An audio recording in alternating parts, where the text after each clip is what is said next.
But I put my name on her in a way that I gave her my name. She took my name because that's not me saying that I own her. It's saying that I love her to call her mine. It's mine. I don't share it with other people. She's mine. When Jesus puts his name on your life, it's because he loves you unconditionally and he's not wanting to share you with the world. Because he marks his children with his name.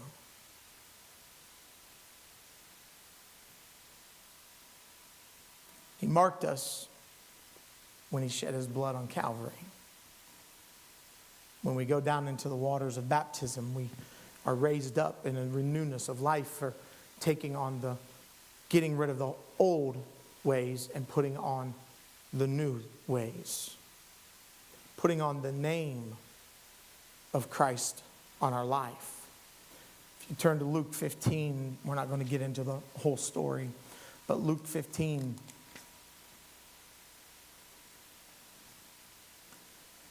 we find in verse 11 a certain man who had 2 sons. And the younger of them said to his father, Father, give me my portion, give me the portion of goods that falleth to me. Or in other words, give me my inheritance that's rightfully mine now. And what did his father do? He what? He divided it and he gave him what he asked for. But what happens as we see the young man squander what his father gave him that was his? Where do we find the prodigal son? Living high on the life, living high on the hog, from living high on the hog to living with the hogs. Why does the Bible speak pride cometh before the fall? He had everything that he needed, so he thought. But he was still missing one thing. The blessing of his father. He said, if I can just go back and be a servant in my father's house, that'll be good enough. He just wanted to get back into the presence of his father. When we run away from the things of God and we come back to him, we must remember that he's always been looking for us. He's always on a stand waiting for us to say, I'm coming home. See, the simple thing, this story here, what really intrigues me is that the father ran towards the son. I can imagine him telling all of his workers and everybody saying, hey, there's my boy way out there. I'm running out. Hey, get the best animal ready. We're having a feast. My son is coming home. He didn't look at him and say, let him make his way back. And then I'll talk to him. He's going to come and kneel before me and apologize to me that he failed and he did that. No, the father's love was so unconditional to his son that he got up and he took off after his son and said, come home.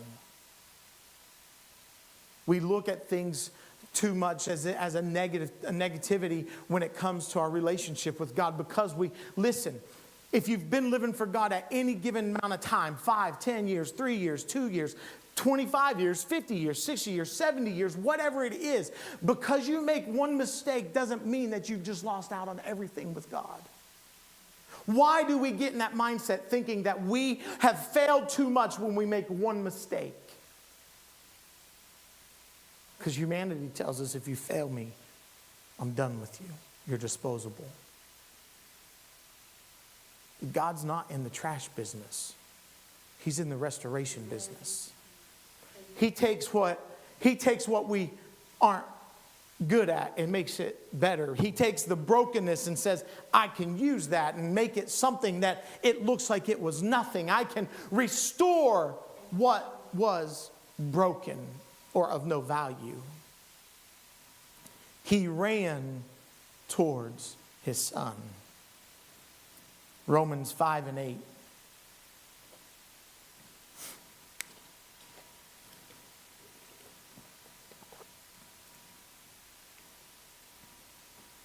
Love is proven by sacrifice. Love is proven by sacrifice. But God commanded his love toward us in that while we were yet sinners, Christ died for us.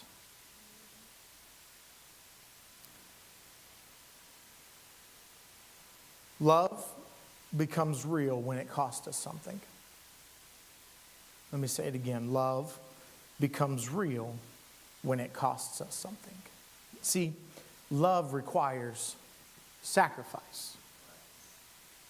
Love requires you and I to be willing to give everything up and follow Christ. Love requires sacrifice.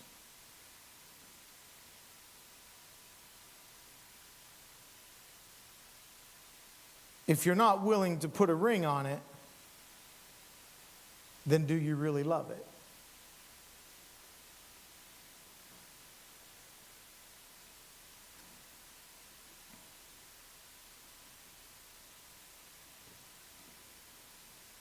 Do you really love it if you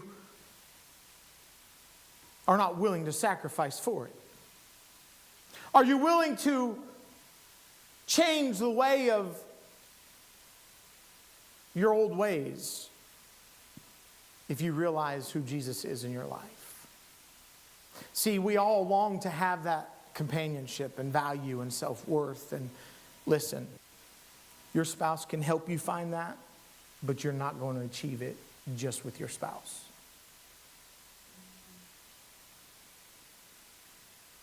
My wife completes me almost.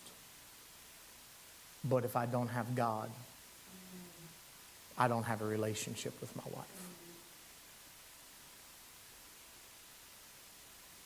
There are days where I have to deny myself of the things of the world, of food, and set seasons aside because I need to get myself in check to make sure that I'm being sensitive to God and listening to the voice of God.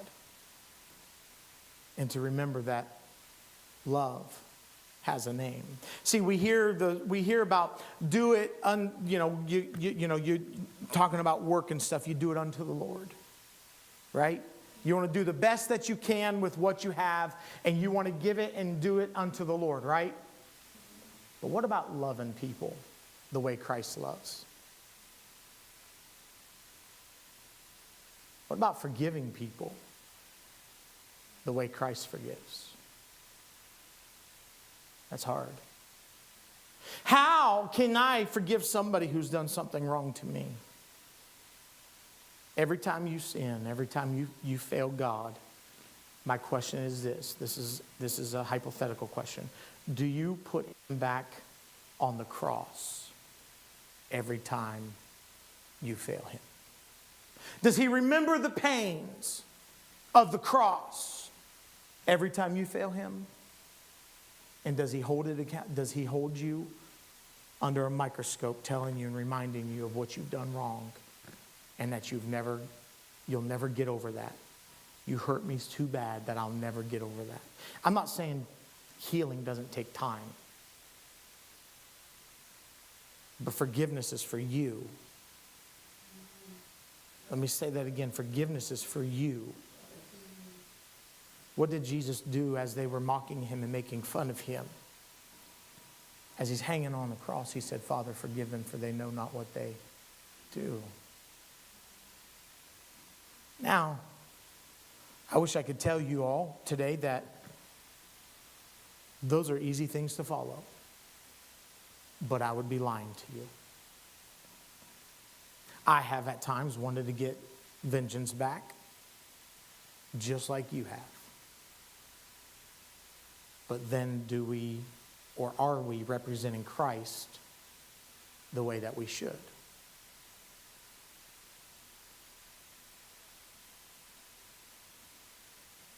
Anybody ever, when you were younger, were any of you in here ever a lifeguard? One.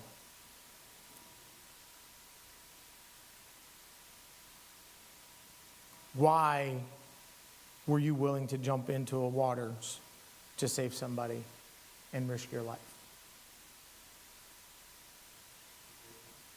To save them. Why would some of us step in front of a gun for somebody else? To save them. So they could live and not be harmed.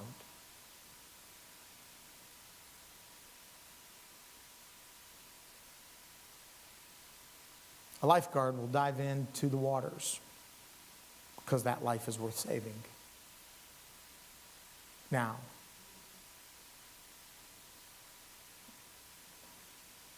that lifeguard doesn't look at that person and evaluate their home life. The lifeguard doesn't look at that person and evaluate their attitude.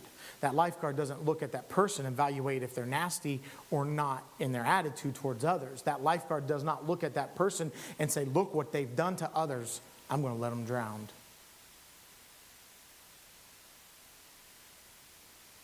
Lifeguard will look at that person and say, they're drowning and they need help. We'll deal with the details later. What should we be like? How should we be? We should be willing to help people and to help others. But if we look at them and say, they really don't want to know who Jesus is, so I'm not wasting my time. But what if it was that one moment that you dove in to help them out and it showed them the love of Christ? Maybe it was their moment of time that they were looking for love. And they've searched in all the wrong places. But what if you were the friend that lent a helping hand and showed them Jesus by being nice? Are grudges okay? No. Is harboring ill feelings towards others okay? I was not going to take this turn in this sermon today at all. Why is it that it's easier for us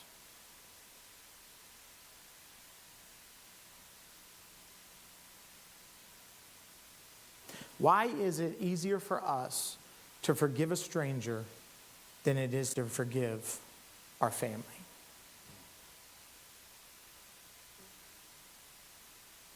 I don't know.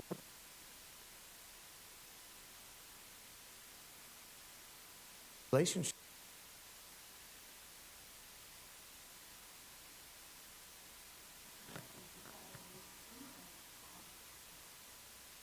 If we had the mindset that a mutual understanding, you know I'm not perfect. I know you're not perfect. I know you made mistakes, and I know I made mistakes. What would happen if you would look through the eyes of Christ to that person? It's hard. Now, I'm talking some hard stuff here. Why is it hard for us to give those that are closest to us? Because we're constantly reminded by when we look at them, we see how we failed them and we let them down and we did this to them. But what happens if we truly, truly, truly, truly understood the love of God in our lives? They spat on him. They put a crown of thorns on his head and vinegar on his body and his sores. And his words were, Father, forgive them, for they know not what they do. When you knew they knew what they were doing, but he wasn't talking that way. He says they won't understand what they did until I come back.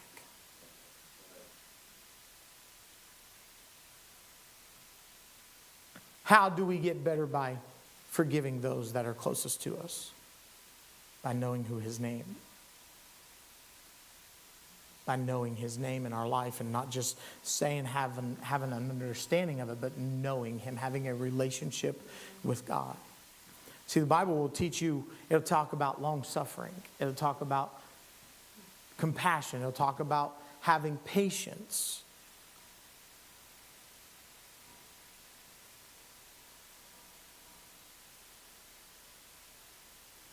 We take score of who has done us wrong. And we'll tally up on what they've done to us, and we'll gauge it if it's been too bad that we continue. I'm not talking about abuse. I'm not talking about staying in an abusive situation. I'm talking about just petty stuff. You know, it's usually what usually happens when there's an argument with you and your spouse. It's usually something very small. You didn't put your clothes away. You didn't pick up your socks. You didn't do this. Or what about communication style? Some men just blurt it out and tell you, there it is. And then some people have to tell you a whole storyline and how it connects to every single part of their whole life for the last 20 years.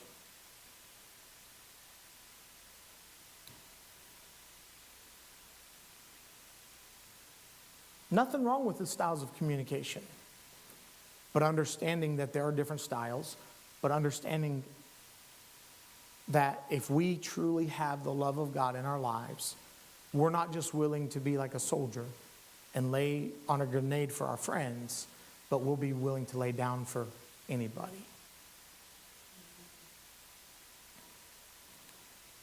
See, Jesus took our place.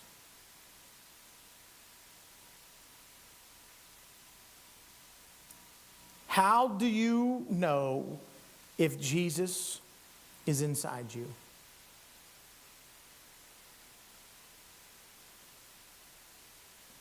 When you respond with love.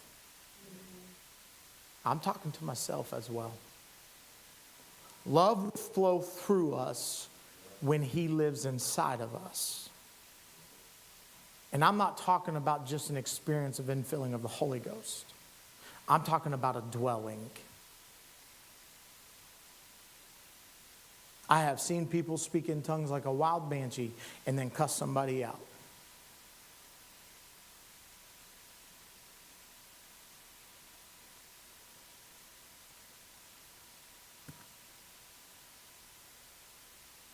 John 13:34.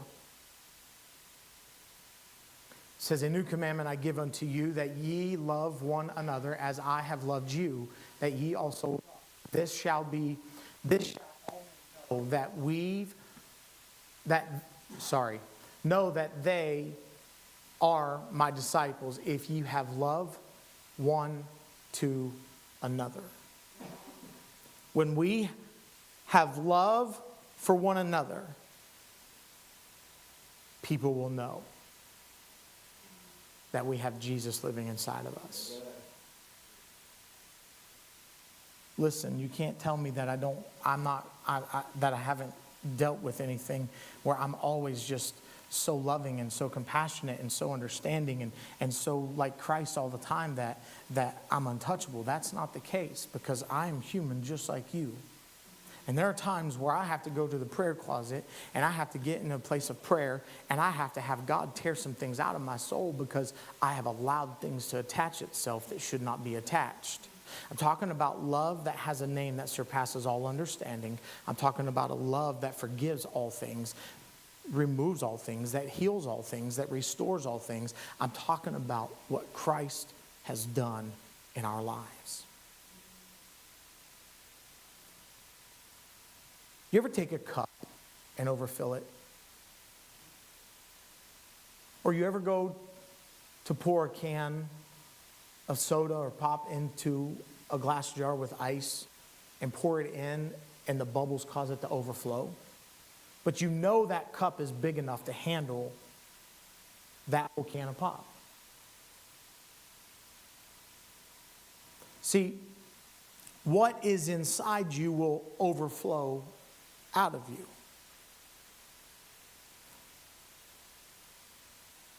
So what happens when, you want an identifying factor of that, if your cup is overflowing or not overflowing? Johnny, come here. Use you as an illustration. Come here. Simple, especially during the holidays, pay attention to this stuff. Johnny had a great week. His cup is overflowing with Jesus. Okay? I'm not paying attention. And I bump into Johnny and I hurt Johnny. And Johnny doesn't say anything, doesn't look at me mean. And he just goes on about his way because his cup's overflowing. Because I bumped into him, and what I bumped into overflowed. And he forgave. And I just kept on going. But what happens when Johnny has a rough week? Nothing went right at work. I can relate. You can relate. Everything has went haywire. Nothing has went as planned all week at home with the kids, whatever. And all of a sudden, same person bumps into Johnny, and I get that because now he's got a grudge. Now he's ready to throw down. Now he's ready to tear somebody's head off. Why? A week and a half ago, I bumped into him by accident, and it was fine. But what changed? What changed from those couple of weeks? Has he spent the time that he was spending with Jesus then? Because if he was, what would have overflowed? Mercy, love, compassion, the image of God. Thanks. What happens when we're full? We got enough to share. But what happens when our tank is empty? What happens when our spiritual well is drying up? Our carnality, our flesh is going to take control and give you a piece of our mind. But when we're overflowing in the goodness and basking in the goodness of God, we've got the overflowing of love. Oh, it's not a big deal. Don't worry about it. Watch this holiday season as people run around. Maybe you went out Black Friday shopping. Good for you, suckers. I was not about to go to the near store at all. And I didn't. What happens? You can only fake it so long. But who's responsible to fill your cup up? Not mine.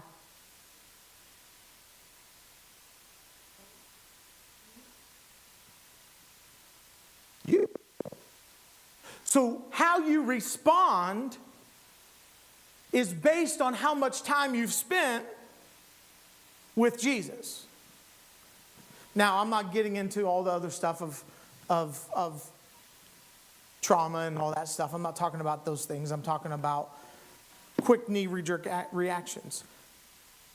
One of the greatest things that my pastor told me a few years ago, he said, Chalmer, he said, when you come home, you put it all out there on that worry tree.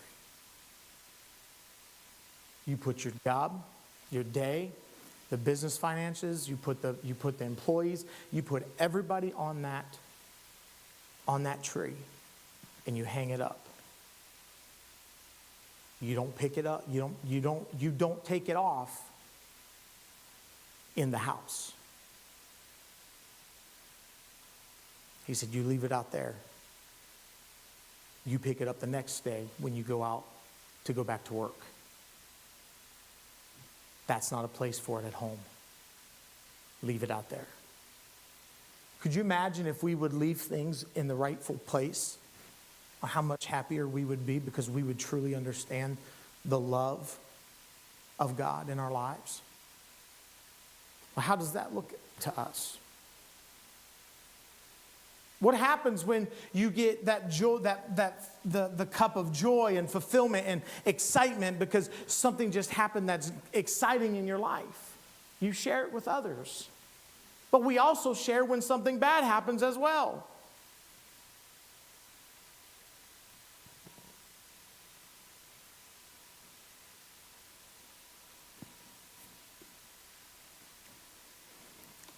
What happens if that lady at the grocery store is struggling to pay for her groceries and she accidentally bumps into you and your spiritual well's kind of empty and you look back at her and you give her an eye or a mouthful?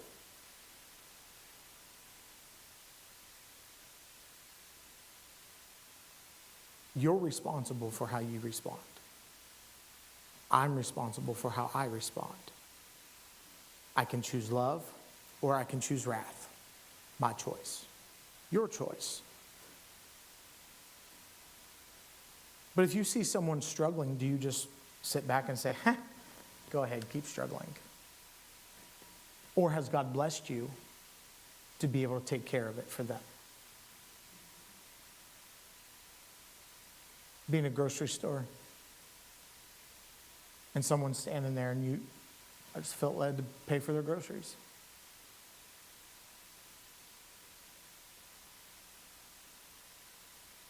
I wasn't paying attention. I literally was standing around talking. I wasn't hearing what was going on. And I just felt it, turned around, said, I got it. Pulled my card out and I paid. And just paid for it.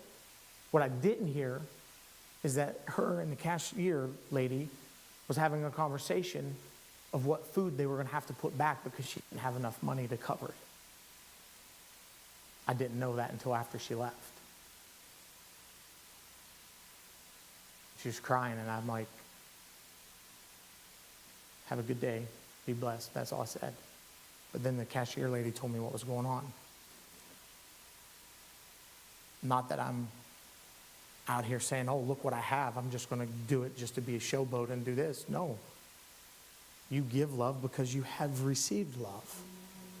You do unto others the way that Christ has done unto you. You know what love that we should have? A love that heals and restores people. Psalms 147:3. He healeth the broken in heart and bindeth up their wounds.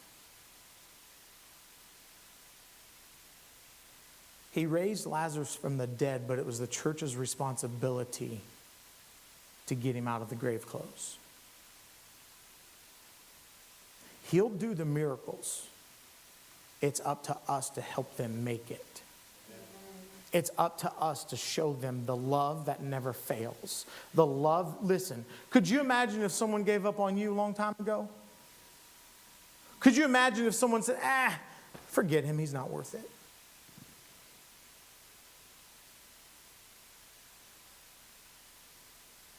See, people look at things that are broken and say it's not of any value. You take an antique chair. People look at it, to the general eyes and to the general public, it's junk, it's broken. Why are you spending money on that? But the person who's restoring it sees the value of what it could become. See, our lives would be better if we would quit looking in the mirror and saying, look what I am. We have allowed our past mistakes, our past hurts, our past failures to identify us of who we are currently, and which then we allow that to predict our future or identify us. Instead, when we wake up, we look at it and say, yeah, I'm not spotless. Yeah, I am flawed, but I am a child of the King. I am a child of God. He forgave me. He saved me. He set my feet upon a rock that I can stand. He loved me when I didn't love myself, because his love never fails. See, his love was so is so drawing that people, that he himself, as he's going through Samaria, he says, I must needs to go. I must go through a detour and go to Samaria to go see. He just told his disciples, we got to go through Samaria. He says, Lord, why are we going there? That's out of our way. We're going to go. He says, I must go. And so they go. He goes through Samaria. And then what does he do? He finds the lady at the well. Why? Because she needed love. She was looking for love in all the wrong places. And Jesus said, I got to go tell her that if she would truly understand who's in front of her, that she would ask me to give her water. Jesus meets you and I right where we are. I'm thankful that he didn't expect me to get good before I met him. That he saw my brokenness, he saw who I was, that he loved me enough to say, that's my kid. And I love him no matter how bad he is. But if he'll listen to me, I'll restore him and make him what I need him to be. Let's stand.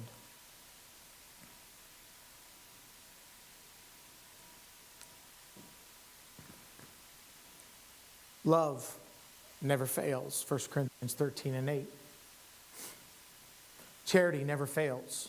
But whether there be prophecies, they shall fail. Whether there be tongues, they shall cease. Whether there be knowledge, it shall vanish away. Love will not fail. See, understand that feelings, it's like, well, I just fell out of love with them. No. You lost your feelings. See, Jesus is unshakable. He's the anchor that will not disconnect from you. He loves unconditionally. He forgives unconditionally. We are called to walk in love. It's easy for you and I to justify why we do what we do. Ephesians 5:2.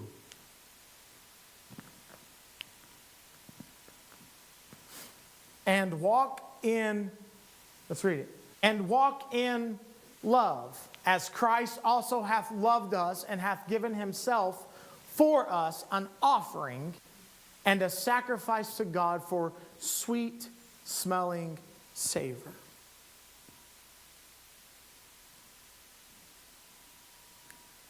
For you and I to walk in love, we must be willing to forgive. Everybody say forgive. We must be willing to help. Everybody say help. We must be willing to serve. Everybody say serve. We must be willing to give. Everybody say give. And this big one, everybody must be willing to love unconditionally. And that's hard when you're not full. Love has a name, and his name is Jesus. His love will heal you. His love will restore you. His love will fill you. His love will flow through you. And I wonder if there's anybody in here today that needs to have that love flow through them today. Because I want it to flow through me every single day. I don't want to harbor any ill feelings towards others. I don't want to have a skewed concept of who others are when Christ doesn't see them that way. Because if I would view, if I was charged the way that I would view others through the lens of Jesus, would anybody have any hope? But you may be thinking, you don't know what I've been through. You don't know what I've gone through. You don't know what that person said to me. You don't know what that person done to me. You don't know. No, I don't. But the one who paid the ultimate sacrifice, he understands pain. He understands the pain that people have gone through. He understands why, because he died on a cross and got abused and had 9 tails and his flesh ripped off his back and nails put in his hands and his feet. He knows, and a crown of thorns put on his head and vinegar put on him. He knows pain. So there's no matter how much pain you may be in or facing, emotionally, physically, spiritually, he knows you. And if you'll just call out unto him, he'll hear your cry. He will hear your voice. Father, I pray right now that you would allow us to feel your unconditional love in our lives. Father, I ask you right now to help every person in here to understand that you are love.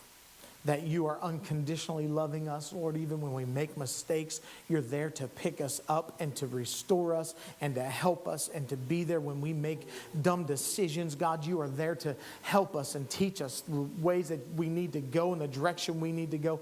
Lord, touch our minds in this place today. Touch each and every one of us in a way, God, that we would learn to love and that we would be so aware that when our spiritual well is getting empty, that we will go to you to fill it back up, to overflow and give us understanding and direction of our lives. God, I ask you right now to touch every person in here, for them to be able to forgive others the way you forgive us. Lord, let us to be able to see through your lens of love, God, because you are love. Father, strengthen each and every one of us in this place today. Do a work in us as we continue to find our purpose and our given calling on what you are wanting us to become. In Jesus' name, amen. Amen. We have 2 baptisms getting ready.